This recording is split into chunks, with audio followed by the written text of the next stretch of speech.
Estamos en el episodio 21 y ya estamos entrando, como decíamos, en el corazón de este ciclo.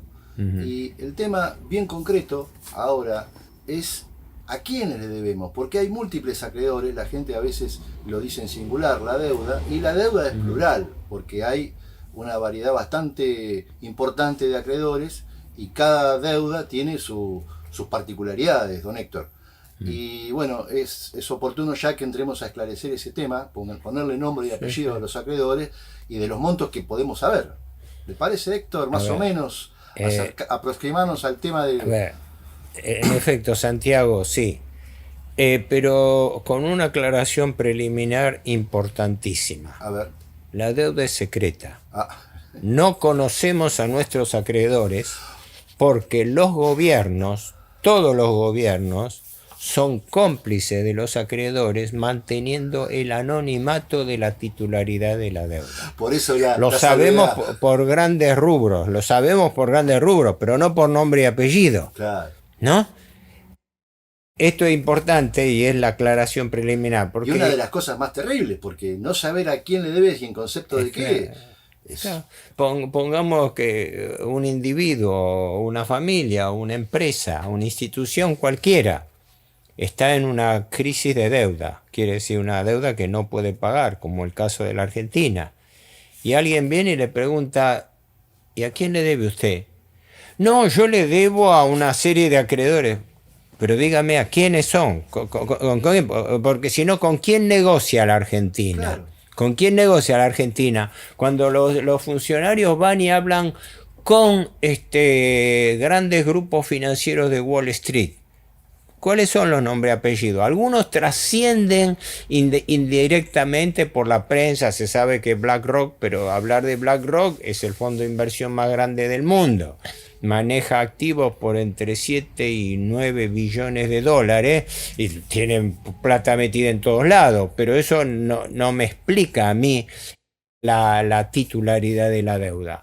El primer problema que tenemos es porque nosotros en el programa anterior hemos visto el problema, hay que entender primero la naturaleza del problema de la deuda, que decíamos es la usura, y la usura como sistema. Para cerrar este tema, alguna vez creo que le escuché decir a usted que en algunos procesos como el Plan Brady y otras negociaciones se volatilizó el nombre del acreedor, no saber a quién se le debe. En todos los casos. Es más, en la causa Olmos, que inició Alejandro Olmos padre, y que el hijo de él, que soy amigo, Alejandro Olmos Gaona, ha continuado con respecto a la causa Olmos II, que después en algún momento hablaremos de eso, ¿no? En el expediente, que reúne en total, creo que son 45 cuerpos, de los cuales 36 son cuerpos principales, 10 son anexos, etc.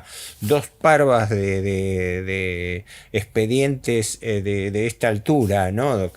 Hace 1 metro, no hay un censo de acreedores, que es lo que yo vengo diciendo en soledad hace años. Señores, lo primero que hay que hacer, si hubiera un gobierno que no fuese cómplice de los acreedores, ¿no? Lo primero que tiene que hacer es un censo de acreedores. ¿A quién? Señores, la Argentina, si no puede pagar, venga, preséntese, como en todo concurso de acreedores. Pongo el caso reciente de empresas como el caso de Vicentín, para poner un caso notorio, ¿no?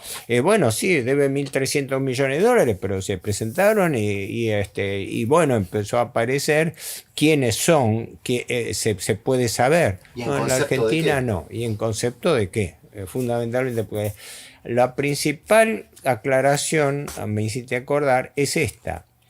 La deuda del Estado argentino, la deuda pública, es financiera, no es económica.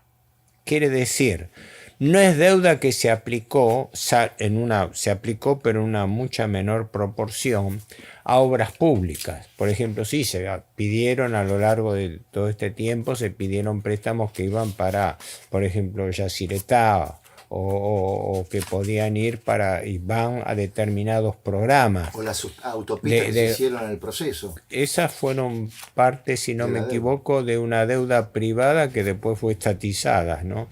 Porque ahí ahora no recuerdo bien los términos, pero es importante. fundamentalmente la deuda que tiene el Estado argentino, la deuda pública, es financiera, no es económica. Claro. Y tiene autonomía, es decir, es una deuda financiera autónoma, o que ahora se usa mucho la palabra decir, tiene un crecimiento endógeno, lo genera la propia deuda. ¿Por qué? Porque genera intereses que no se pueden pagar, y los intereses no pagados son anatocismo, es decir, usura pura, intereses sobre intereses. El canje de deuda que hace este gobierno, que usted hablábamos en el episodio 19. Capitalizando intereses, claro, intereses. transformando intereses que debiera pagar, que como no tenemos ni la plata para pagar los intereses. Todo este ajuste que está haciendo el gobierno Milei es para pagar intereses de la deuda. El superávit fiscal que se ha conseguido en lo que va de la gestión en este año, una cosa insólita, llega a unos 6 billones y medio de pesos.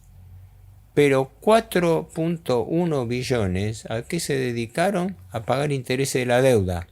Y los 2 billones y pico restantes, 2 billones 300, no solamente se estarían aplicando también a pagar deudas con proveedores y acreedores financieros, sino que apareció la semana pasada, una información. La Argentina extrañamente compraría 1.500 millones de dólares para pagar intereses futuros en enero del año 2025. Comprarlos ahora para garantizarle que los acreedores usurarios financieros de Wall Street tengan depositados en el Bank of New York, en Estados Unidos, el dinero. ¿Me explico lo que estamos asistiendo? ¿Eso es de julio de este año? Esto es noticia del otro día, que no confundamos. Junio de este año es lo que el ejecutado, lo que el gobierno consiguió. El gobierno, bajándole las remuneraciones reales a la gente, las jubilaciones, los planes sociales, parando obras públicas en forma pirata, consiguió superávit fiscal. Eso está claro. 6 billones y medio de pesos. ¿Pero para qué los dedicó? Para pagar intereses de la deuda. Es decir, este ajuste es para pagar intereses de la deuda, ni siquiera capital. Pero, los intereses que no se pagaron se consolidan en nueva deuda. Ahora, por eso. ¿Y qué pasa con el remanente de 2 billones 300 que, digamos, bueno, tenemos plata para eso? Bueno, eso se está dedicando no solamente al pago de proveedores, ¿no? Como ocurre siempre, acreedores del Estado y gastos que tiene que afrontar adicionalmente, sino que por una noticia que trascendió los otros días, la Argentina va a hacer algo que considero insólito. Va con ese dinero en pesos, va a comprar dólares para tratar de reunir 1.500 millones de dólares que se van a depositar en el Bank of New York, en Estados Unidos, para garantizar el pago de intereses a los acreedores financieros de Wall Street en enero del 2025. O sea, estamos haciendo ajuste ahora para adelantar el depósito de los pagos de intereses que se tienen que hacer en enero del año que viene. Una cosa en principio absurda e insólita. Es decir, yo estoy ya apartando dinero, ¿para qué? Para poner ese dinero en garantía, en caución. Como está pasando incluso con esto del oro que enviaron. Sí. Que hoy tenía una charla sobre eso. Pero no nos apartemos porque si no hay muchísimo para hablar de esto. Bien. Entonces, primero, identificar el carácter secreto de la deuda. ¿Quiénes son nuestros acreedores? Por grandes rubros, y ojo, en todo esto me baso en datos oficiales. Cuando sean inferencia mía, lo aclaro. Pero estos son datos oficiales que cualquiera puede recabar en la página web del Ministerio de Economía, dentro de lo que hay como cifras generales. Va allí a Secretaría de Finanzas, están informes trimestrales, ahora salen también informes mensuales. También está la OPC, la Oficina de Presupuesto del Congreso, que edita un boletín mensual sobre las finanzas públicas. En números generales algo se puede saber. ¿Qué es lo que se sabe en términos generales? Del total a junio de este año, las cifras oficiales mensuales actualizadas con cupones ligados al PBI, la deuda pública argentina es de 455.000 millones de dólares. O sea, equivalente al Producto Bruto del país. Un poco superior, porque en algunos casos se toma un Producto Bruto de 400.000, pero según los casos toman Producto Bruto de 500.000. Entonces ese coeficiente indicador deuda dividido producto es aleatorio, no indica nada. El PBI hoy por hoy es de las épocas más altas en la que está. ¿Cómo? La deuda en relación al PBI, hoy por hoy, es alta como pocas veces. Sí, sigue siendo alta como pocas veces. Este informe que tengo acá es el último informe trimestral a marzo de este año, que es el que dicta el Ministerio de Economía, ¿no? Y según las cifras oficiales del Ministerio de Economía, la deuda bruta de la Administración Central sobre PBI es 130%. Es decir, la deuda es un 130%, es 30% superior al Producto Bruto, que es la riqueza que produce el país en un año. Altísimo. Estos son los números que se están dando. Ahora, ¿qué pasa con esto que decía yo de la información secreta? Hay tres grandes grupos de acreedores. ¿Quién es el principal acreedor de la Argentina? De esos 455.000 millones. Te hago una pregunta. ¿Quién te parece que puede ser? ¿Quién puede ser el principal acreedor del Estado argentino? Bonistas. No, el propio Estado argentino. El 46% de la deuda que tiene el Tesoro Nacional está contraído con organismos del propio Tesoro Nacional. ¿Quiénes son los principales acreedores que le prestan plata al Estado? El Banco Central, que emite dinero para prestarle al Estado, o que le compra títulos públicos emitiendo dinero.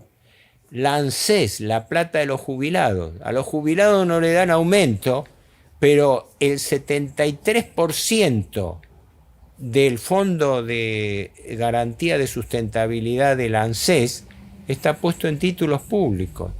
O sea, mientras a los jubilados se les escamotea y se les aumenta debajo de la inflación, tiene allí el monto que es superior, si no me equivoco lo tengo por allí, es superior a los 40.000 millones de dólares que tiene el ANSES retenido. Pero ¿con qué destino? Ese Fondo de Garantía de Sustentabilidad es para atender las necesidades de los jubilados o para darle rentabilidad a los jubilados.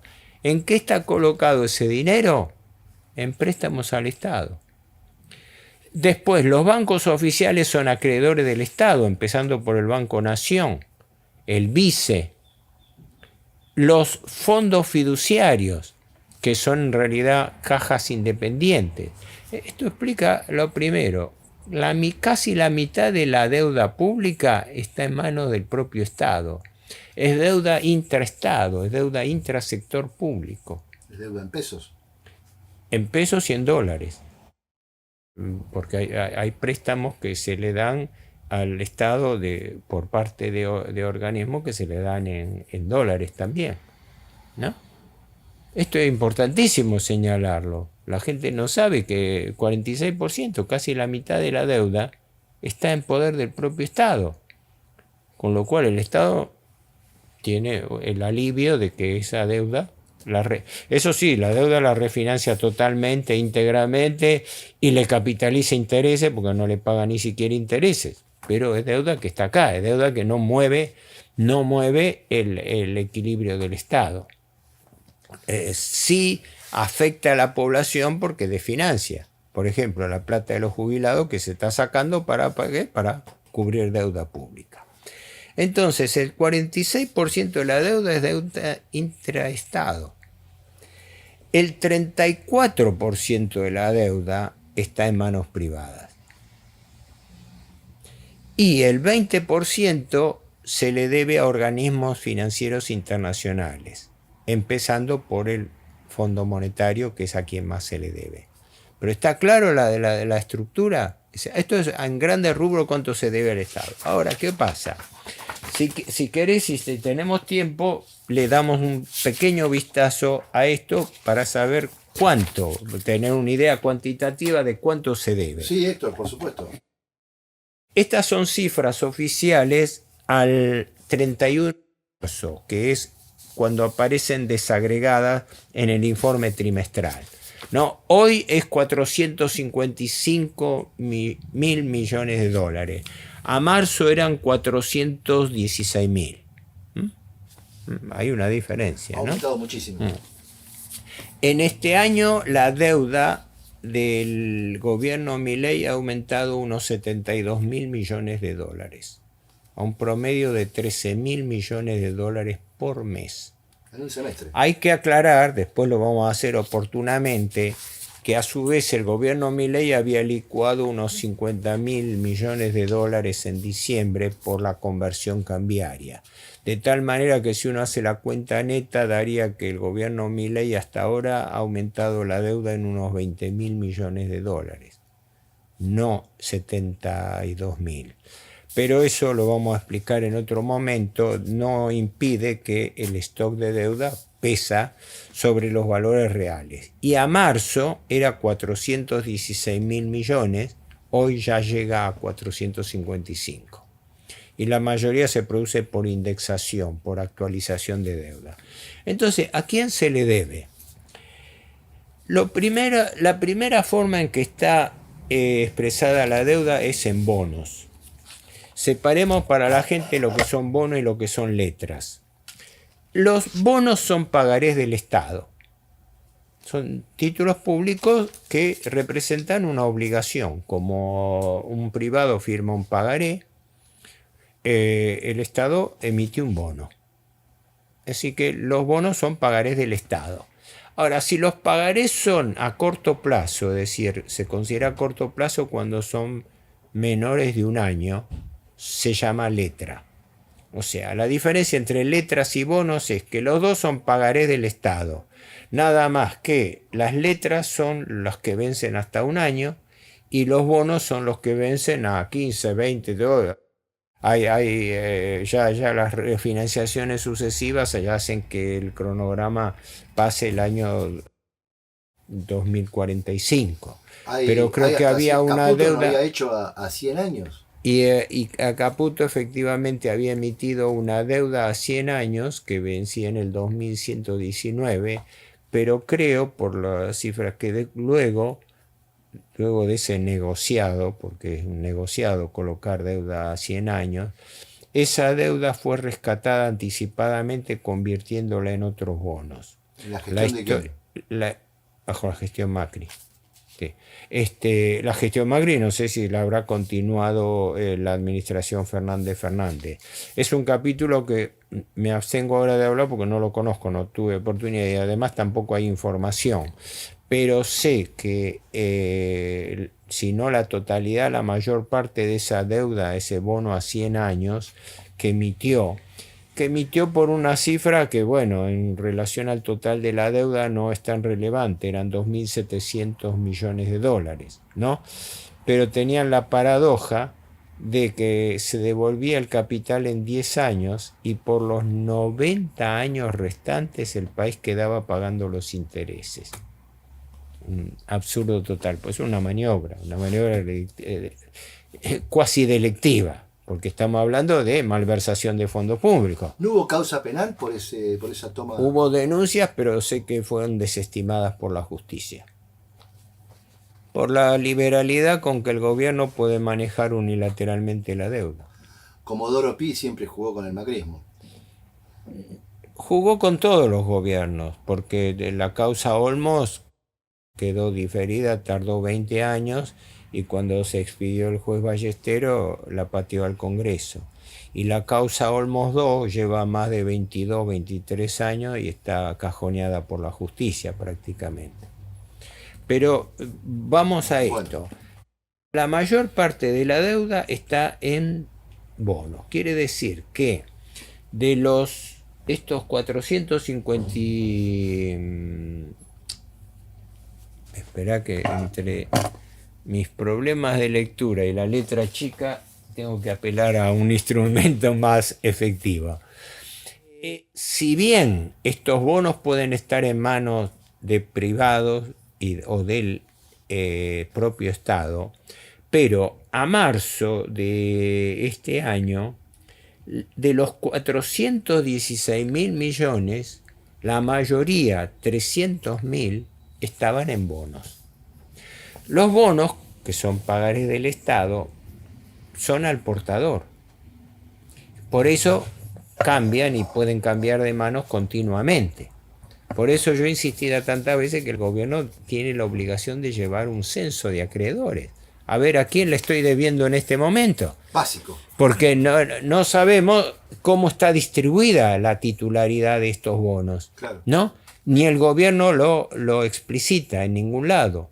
Ni ha hecho nunca un censo de acreedores, como para saber quiénes son los dueños. Y la estructura va con bonos que tienen vencimientos que está colocando el gobierno a 15 días, letras a 15 días. Si vos no podés pagarlo hoy y pateás para adelante el vencimiento, renovando la deuda a 15 días, dentro de 15 días la vas a volver a renovar, y así sucesivamente. Y el escalonamiento de los vencimientos es lo que muestra eso.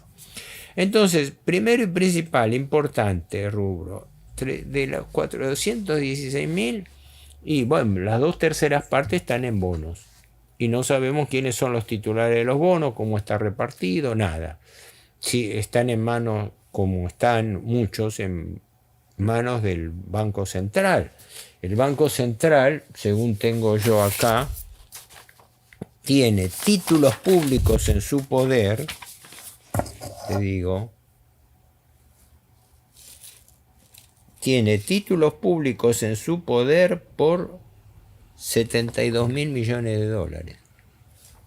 Solo el Banco Central. O sea, dentro de la deuda intraestado, dentro de estos 455.000 y dentro de estos 300.000 bonos, 72.000 los tiene el Banco Central. No sé cuánto, pero sé que los principales acreedores son, ya te digo, el ANSES y también el Banco Nación. El Banco Nación está para prestar para el desarrollo económico de la Argentina. No está para prestarle al Estado. Y el Estado usa el crédito público, absorbe el crédito público restándole capacidad al sector privado. Por eso provoca recesión, porque no hay crédito y no hay crédito barato. Y no hay crédito barato porque esto rige una lógica que yo digo. Esta es una premisa de Giuliano, que vengo a hacer yo.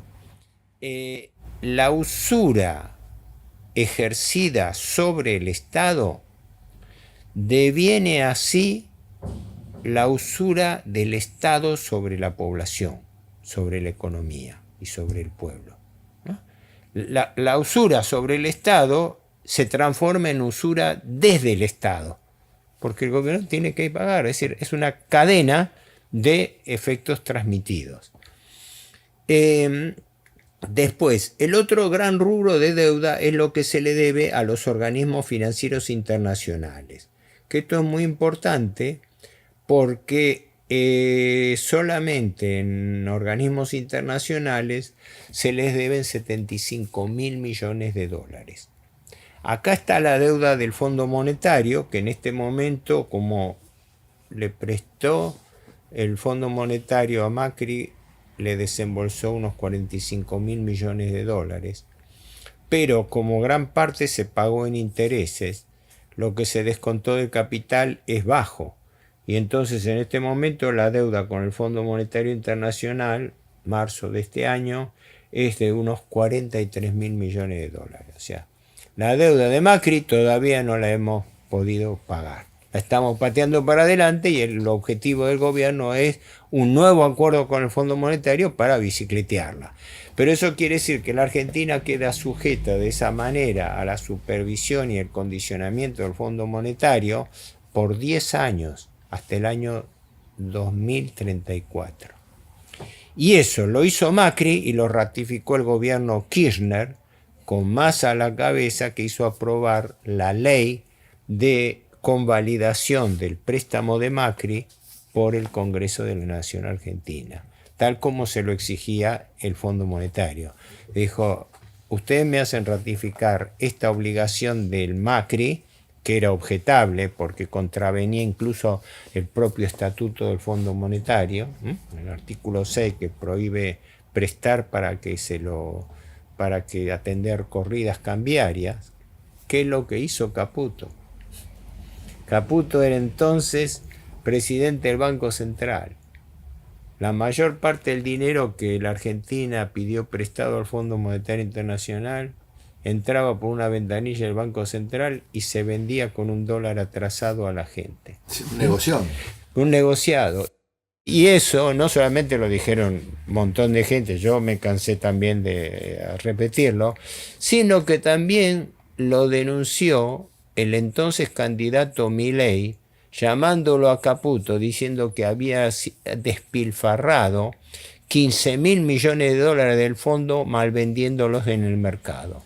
Pero si el mismo Milei que ahora dice que Caputo es el mejor ministro de Economía de la historia argentina. Sí. En ese momento se había hecho una denuncia de que había trascendido que la propia esposa de Caputo había comprado dólares. Sí, Caputo y una serie de funcionarios, no solamente el gobierno Macri, sino exfuncionarios kirchneristas, figuraban en un trascendido de los compradores, porque creo que había una filtración de 850 compradores de dólares en el periodo que medió entre ese primer desembolso del fondo y el fin de año. Eso mismo era suficiente para una inhabilitación perpetua. Sí, hubo una denuncia al respecto, pero tampoco prosperó en la justicia. Claro. Pero por las dudas por tiempo. Quiere decir que 300.000 están en bonos y 75.000 en organismos internacionales.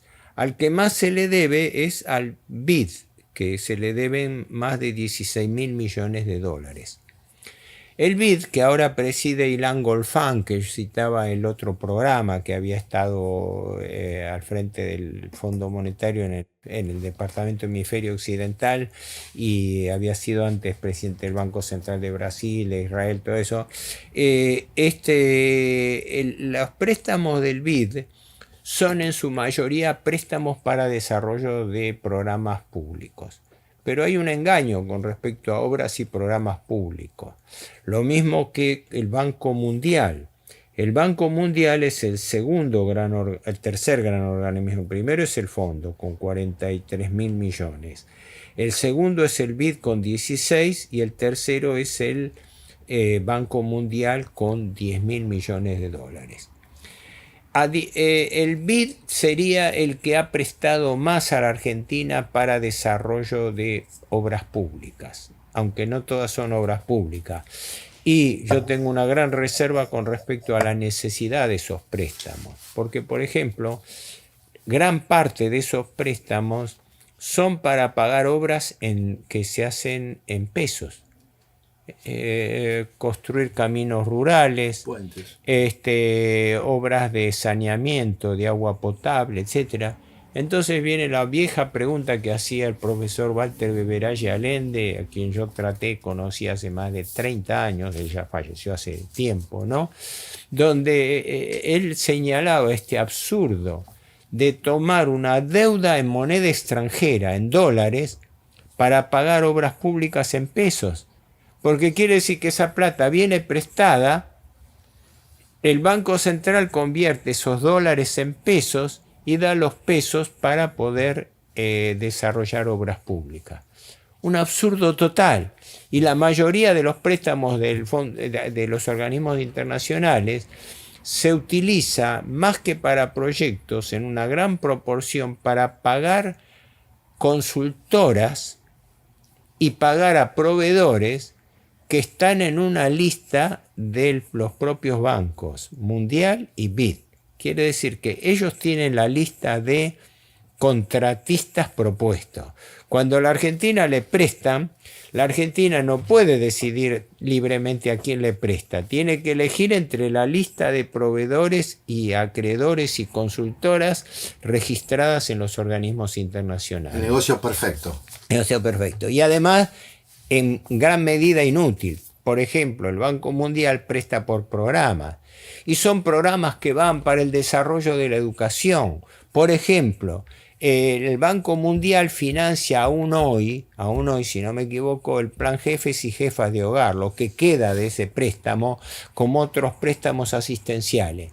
Es un absurdo tomar deuda para sostener un gasto público, porque ese gasto público no tiene capacidad de repago. Si vos me decís, yo tomo un préstamo, pero con esto hago un dique, hago una obra pública, por lo menos se traduce en algo material. Pero si yo estoy tomando deuda en moneda extranjera para pagar planes sociales en pesos, estoy haciendo el peor negocio de todo. Inflacionario. Décadas.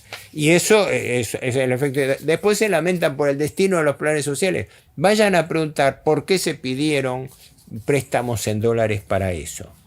La lista sigue, creo que no nos va a dar el tiempo para poder desarrollarlo, pero fundamentalmente esto era para dar un pantallazo. Es más, existe una aclaración importantísima para hacer. Esto es solamente deuda pública en cabeza del Estado central. Quiere decir en el gobierno nacional. Acá no está metida la deuda del Banco Central, que se computa aparte porque es una cuenta separada. No está metida la deuda de los organismos descentralizados de la nación, cualquiera sea, desde el INTA, no sé, hasta Administración de Puertos, etcétera. En la gestión de Macri, ¿no se autorizó a algunas provincias y hasta municipios a tomar deuda? No, por eso, ahí viene. No está metida la deuda de provincias y municipios. Claro. Las provincias en su conjunto hoy estarían debiendo entre 20 y 25 mil millones de dólares, ¿no? Y 10 de las provincias, por también estímulo de la administración Macri sobre todo, la tomaron en moneda extranjera. Por eso están colgadas de las decisiones del gobierno, porque según cuánto valga el dólar es lo que dependen estas provincias para pagar. Y lo que es un misterio, no está la deuda de los municipios. La gente no sabe eso, pero los municipios del país tienen deudas millonarias que no se conocen, ¿no? Hace años yo pasaba una revista, esto lo que entonces debía la Corrientes Capital, no la provincia. Lo que debía la ciudad de Mendoza. Rosario. Salta, no sé, Córdoba, así que cuando hablamos de que la deuda es un secreto, nos referimos también a que solamente estamos computando la deuda en cabeza del Estado Nacional, no la deuda total de la nación. Por ejemplo, no están metidos acá la deuda de las empresas del Estado, no está metida la deuda de los fondos fiduciarios y, lo más terrorífico, no está metida la deuda por juicios perdidos contra el Estado con sentencia en firme, que hay que pagarla, más allá que se pueden apelar o no. Ahí están preguntando, ¿qué pasa con los 16 mil millones de dólares perdidos en el juicio de YPF, por ejemplo, ¿no? Del que viene de arrastre de esta restatización que hizo el gobierno Kirchner con Kicillof? No va. La lista. Repsol le había hecho tomar deuda a YPF en su momento. Aparte, creo también fue por Aerolíneas Argentinas, ya desde que estaba Marsans, el grupo español. Sí. También. No, es un engendro total. Ahora, el tema sería larguísimo, pero por lo menos para redondear esto, ¿cómo cerramos el razonamiento? Esto fue el objetivo, dar un pantallazo a los datos de la deuda, al cuadro de situación, responder a la idea de, bueno, ¿a quién debe la Argentina? No lo sabemos porque el gobierno lo mantiene en secreto. No sabemos quiénes son los acreedores de la Argentina. Sabemos por grandes rubros, sabemos cuál es el impacto, pero no tenemos un censo de acreedores que permita saber cuánto es el peso de cada uno. Podemos tener un acreedor de 100 millones de dólares y al lado de él uno de 50 millones de dólares o de 500 millones o de 1000 y pico millones, que generalmente son fondos de inversión y son consorcios, pero por lo menos tener identificados, porque a su vez los fondos de inversión como los bancos no dan información sobre los clientes que forman parte de ese fondo de inversión por el secreto bancario. Consecuentemente estamos frente a esta es la forma en que se instrumenta la trampa de deuda perpetua a la cual yo hago permanentemente alusión. ¿Por qué? Porque es la refinanciación perpetua. Los vencimientos de capital no se pueden efectuar. En consecuencia, la totalidad de la deuda por capital se refinancia a costa de seguir pagando cada vez más intereses.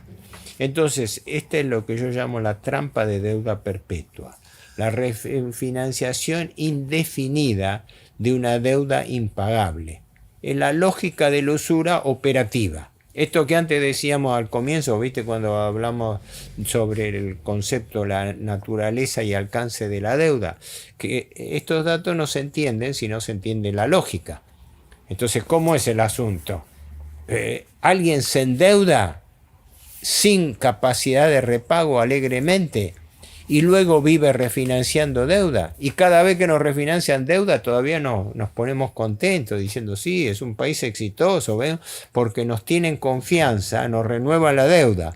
Claro, mientras seamos pagadores seriales y mientras nos sigamos endeudando permanentemente, los acreedores que hacen el negocio a costa del Estado argentino van a estar contentos, nos van a felicitar, nos van a, digamos... A felicitar.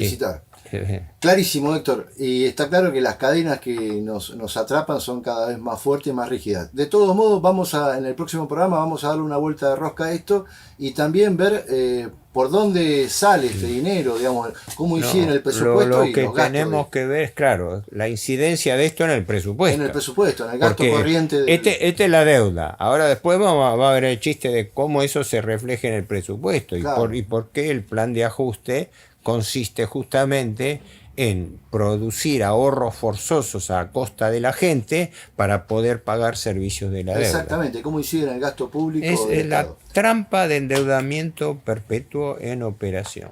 Héctor, millón de gracias, nos vemos la próxima. Igualmente, suerte.